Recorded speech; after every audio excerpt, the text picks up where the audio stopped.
Pterossauros bizarras maravilhas aladas. Muitas pessoas ficam confusas com o termo pterossauro até se acrescentar a expressão semelhantes a pterodáctilos. Foi este o nome comum dado ao primeiro pterossauro descoberto no século XVIII. A partir de então, os cientistas descreveram mais de 200 espécies de pterossauro, mas as noções populares sobre estes animais, os dragões alados que dominaram os céus mesozoicos durante 162 milhões de anos, permaneceram inalteradas. Imaginamo-los invariavelmente como répteis alados e desajeitados, com cabeças pontiagudas, asas de couro em tendências assassinas. Quase tão alto como uma girafa e com a envergadura de asa de um caça F-16, o Quetzalcoatlus northrop foi um dos maiores animais voadores de todos os tempos. Este modelo em tamanho real está a ser pintado num estúdio do Minnesota e destina-se a um centro cultural no Kuwait. Veja-se, por exemplo, o filme Quando o Mundo Nasceu, de 1966, no qual um pterossauro captura Raquel Enche para alimentar as suas crias. Mesmo no recente Mundo Jurássico,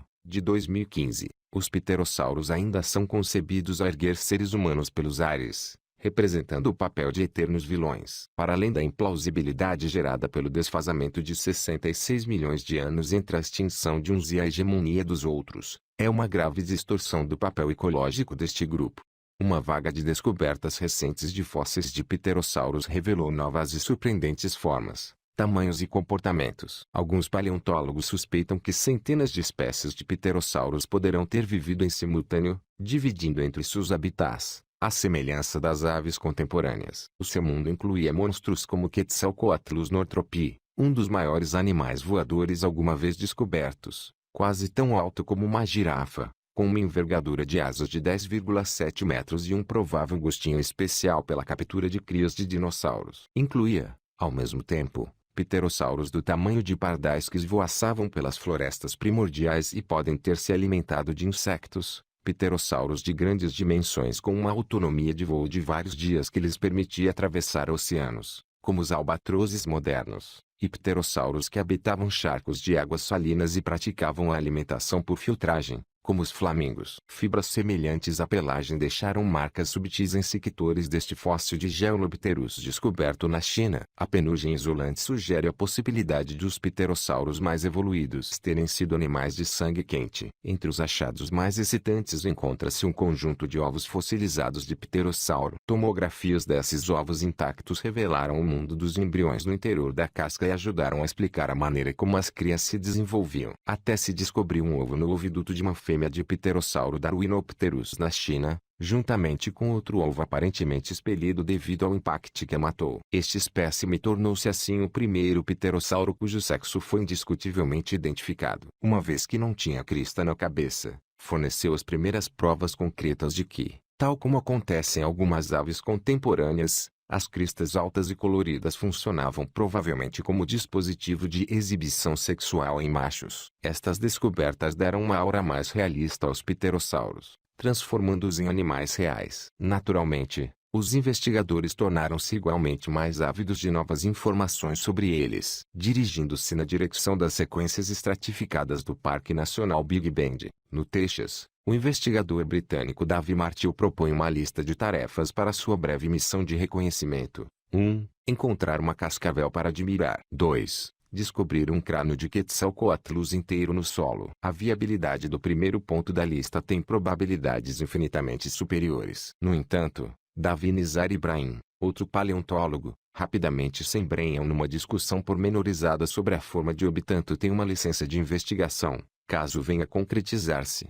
Esta é a primeira regra da investigação sobre pterossauros. O optimismo é fundamental. Sair para o terreno num dia e encontrar um vestígio de pterossauro é como comprar um bilhete de lotaria premiado. Mas estes cientistas já discutem a melhor maneira de repartir os ganhos. Os fósseis de pterossauros são extraordinariamente raros. Todo seu mundo esplendoroso, baseado em ossos ocos e finos como papel que há muito se desfizeram em poeira. A escassez define ainda mais a regra no caso do Quetzalcoatlus, conhecido apenas através de alguns fragmentos descobertos em Big Ben na década de 1970. Num amontoado de ossos fósseis encontrados no Brasil, descobriram-se pelo menos 47 pterossauros de uma única espécie, Kaiowajara Dobruski. O leito de ossos fornece evidências sólidas de que alguns pterossauros viveram e morreram em colônias. Davi e Nizar passam 3 dias à caça de ossos no meio das colinas retalhadas. Atravessam e voltam a atravessar a formação promissoramente apelidada de cumeira dos pterodáctilos, consultando frequentemente os pontos deixados nos mapas pelo indivíduo que descobriu Quetzalcoatlus há 4 décadas. Decifram os matizes dos estratos geológicos. Olha para aquela ciclicidade controlada por Milankovitch,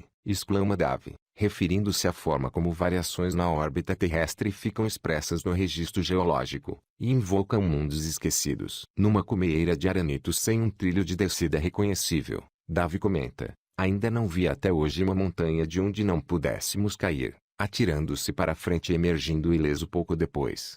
Nesta campanha, não encontram cascavéis, nem o mais pálido indício de um pterossauro. O fêmur de um dinossauro gigante, talvez um Alamosaurus, aparece, a laia de prêmio de consolação. Mas os dinossauros não são pterossauros, nem vice-versa. À saída do parque, os 2 paleontólogos já estão a cartografar o regresso até a pesquisa do Quetzalcoatlus, permanentemente fascinados pela mistura de formatos, tamanhos e comportamentos que poderão vislumbrar através dos mais raros vestígios fossilizados. As concepções científicas sobre os pterossauros têm sido muito diversificadas até em aspectos tão essenciais como a sua aparência ou o seu comportamento. É em parte por isso que os investigadores têm de formular hipóteses com base num punhado de espécimes, lidando com a ausência de pormenores essenciais. Além disso, a anatomia dos pterossauros é francamente bizarra e aparentemente pouco adequada para a vida em terra ou no céu. Alguns cientistas retrataram os pterossauros arrastando-se no solo, sobre a barriga. Outros imaginaram-nos caminhando erectos sobre as patas traseiras como zumbis, com os seus membros anteriores estranhamente alongados e com asas dobradas para trás, como se fossem capas. Outros ainda retrataram os pterossauros caminhando sobre 4 patas, com as asas dobradas lateralmente, mas deslocando-se com hesitação, como se estivessem a usar muletas pela primeira vez. Alguns investigadores pensaram que os pterossauros eram tão incompetentes em termos aeronáuticos que só conseguiam levantar voo pendurando-se em posição invertida em penhascos e lançando-se no ar. Não é invulgar a cabeça e o pescoço terem 3 ou 4 vezes o comprimento do tronco, explica Michael Habib, que estuda a anatomia e o movimento dos pterossauros. Até as ilustrações científicas os representam mal. Basicamente, pegam num modelo de ave e acrescentam-lhe uma asa membranosa e uma crista, mas as proporções do pterossauro não são semelhantes às das aves. Nizar Habib trabalha no Museu de História Natural da comarca de Los Angeles e resolveu repensar a biomecânica do pterossauro, combinando uma abordagem intensamente matemática com os conhecimentos anatômicos adquiridos através do seu outro trabalho. Ele é docente no Laboratório de Cadáveres Humanos da Faculdade de Medicina da Universidade do Sul da Califórnia. À semelhança da maioria dos investigadores, Nizar acredita que os primeiros pterossauros surgiram há aproximadamente 230 milhões de anos, descendendo de répteis fortes e leves adaptados a correr e a saltar atrás das presas. Esses saltos para capturar insectos ou escapar a predadores terão dado lugar a saltos a seguir aos quais eles não voltariam a descer durante algum tempo, teoriza o especialista. Os pterossauros devem ter começado por planar e, depois, dezenas de milhões de anos antes das aves ou dos morcegos, tornaram-se os primeiros vertebrados a praticar o voo sustentado. Os ossos do Kaiowajara Dobruski aguardam a oportunidade de estudo num museu brasileiro. Uma vaga de descobertas de fósseis mudou radicalmente a percepção científica dos pterossauros. Com a ajuda de equações aeronáuticas aplicadas pela primeira vez à biologia, Nizar e os seus colegas descartaram a hipótese do lançamento para o voo a partir de penhascos. Também demonstraram que o voo a partir do solo, numa postura bípede erecta, como proposto por outros investigadores, teria despedaçado os fêmures de espécies maiores. A descolagem a partir de uma posição de apoio sobre as 4 patas fazia mais sentido, acrescenta. O objetivo é posicionar-se sobre os membros anteriores e impulsionar-se para o ar, como acontece no salto com vara. Para levantarem voo a partir da água, os pterossauros marinhos usariam as suas asas como remos, empurrando a superfície e elevando-se no ar, como faz o nadador Michaeopops quando nada mariposa, brinca Nazir. Tal como Pepys, os pterossauros tinham ombros largos e musculados, talvez articulados com patas estranhamente pequenas nos membros posteriores, de forma a minimizar o atrito. As asas dos pterossauros consistiam numa membrana ligada a cada flanco desde o ombro até ao tornozelo por um quarto dedo espetacularmente alongado, projetado a partir do rebordo frontal da asa. Espécimes magnificamente preservados, provenientes do Brasil e da Alemanha, revelaram que a asa membranosa possuía músculos e vasos sanguíneos, apresentando-se reforçada com tecidos fibrosos. Os investigadores pensam atualmente que os pterossauros poderiam fazer ajustes subtis à forma das asas em função de diferentes condições de voo, contraindo os músculos das asas ou deslocando os tornozelos para dentro e para fora. A alteração do ângulo de um osso do pulso chamado pteroide poderá tê-los equipado com algo equivalente aos slats do bordo das asas de um avião de passageiros, aumentando a sustentação a baixas velocidades. Os pterossauros também empregavam mais músculos na arte de voar e uma maior proporção do seu peso corporal do que as aves. Até os seus cérebros parecem ter evoluído para o voo, com lobos ampliados para o processamento de dados sensoriais complexos transmitidos pela asa membranosa. Como resultado, os pterossauros começaram a parecer menos desastrados e mais sofisticados nas suas capacidades aeronáuticas. Muitas espécies parecem ter evoluído para voar devagar, mas com grande eficácia em voos de longo curso, aproveitando as fracas correntes térmicas oceânicas para planar longas distâncias. Segundo Nazir Habib,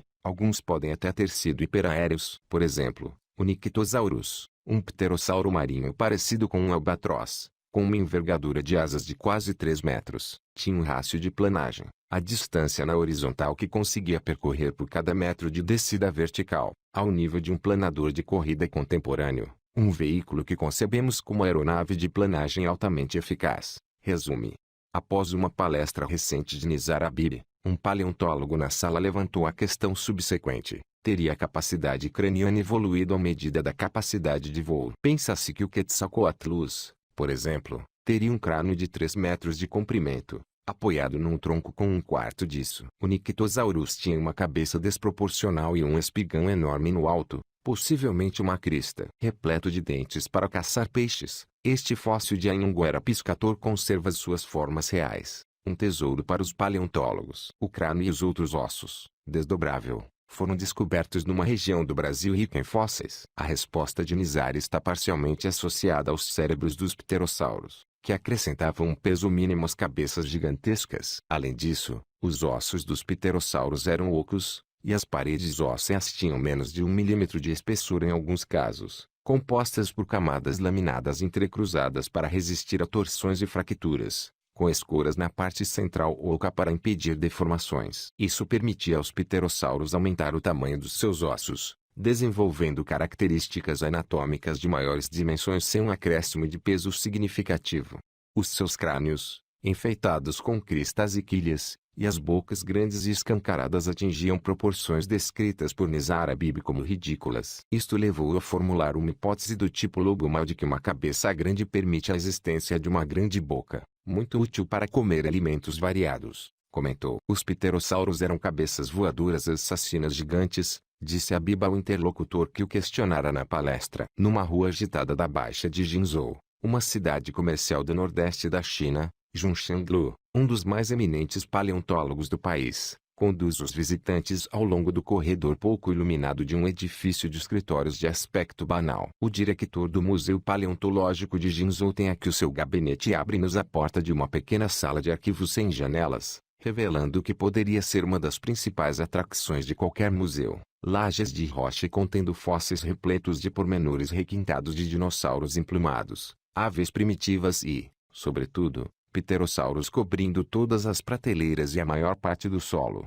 Encostada à parede das traseiras, uma laje quase da altura dos ombros de Zhongshan mostra um pterossauro de dimensões alarmantes, um Zenoanopterus, com envergadura de asas de 4 metros e minúsculas patas de galinha no final das patas posteriores. A cabeça longa e fina, virada para um dos lados, está completamente aberta, mostrando dentes entrecruzados em forma de agulha que vão aumentando de tamanho, sobrepondo-se na extremidade mortífera. Serviam para capturar peixe enquanto este nadava à superfície, diz o especialista. É uma de quase 30 espécies de pterossauro que descreveu desde 2001, enquanto outras ainda guardam reconhecimento científico nas prateleiras. Um pterossauro do gênero Ramporinchus e um peixe feroz colidiram enquanto perseguiam a mesma presa. O pterossauro a partir do ar e o peixe dentro de água. Morreram, afundaram-se no leito marinho e fossilizaram juntos. O Museu de Jinzhou é um de 10 museus de paleontologia espalhados pela província de Liaoning, a principal origem das modernas descobertas de pterossauros que permitiram a recente ascensão da China à vanguarda da pesquisa de fósseis. Além disso,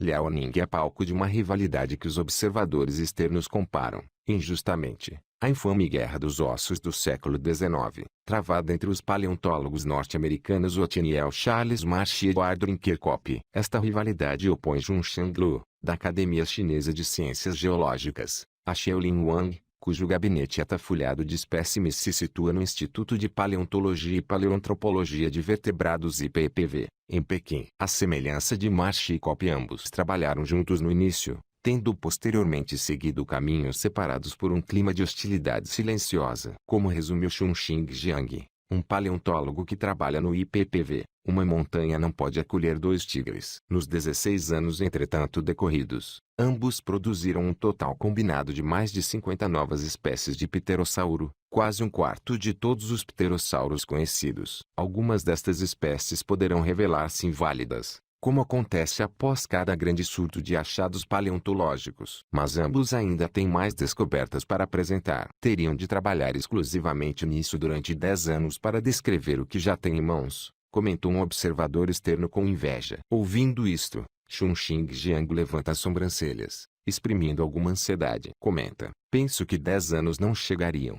O seu sucesso deve-se provavelmente ao facto de estarem no sítio certo à hora exata e à própria concorrência entre ambos. A China é um de apenas 5 locais no mundo inteiro, juntamente com a Alemanha, o Brasil, os Estados Unidos e a Inglaterra, que produziram 90% de todos os fósseis de pterossauro descobertos. Não são os únicos locais onde existiu diversidade e abundância de fósseis. Até na Antártida foram descobertos fragmentos de fósseis. No entanto, os paleontólogos estão convencidos de que a diversidade de pterossauros se preservou ali melhor devido a condições geológicas favoráveis.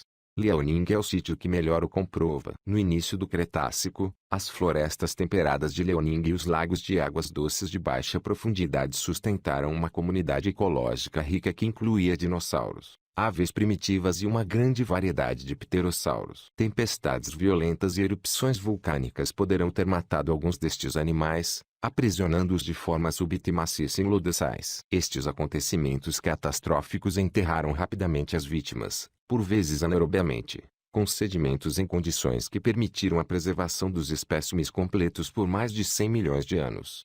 Os resultados emergem agora em propriedades agrícolas com colinas e penhascos desgastados pela erosão um pouco por toda a região de Liaoning. Não parecem nada de especial inicialmente, uma laje com 1 ou 2 indícios de osso, mas depois de o trabalho de preparação realizado ao microscópio remover camadas de sedimentos endurecidos, começam a ganhar forma novamente. Aos olhos de um observador inexperiente parece que alguém esteve a julgar micado com um conjunto de crânios de lagarto e andas, as pernas dobradas num ângulo estranho, a boca escancarada e os dedos das asas empilhados de forma desordenada.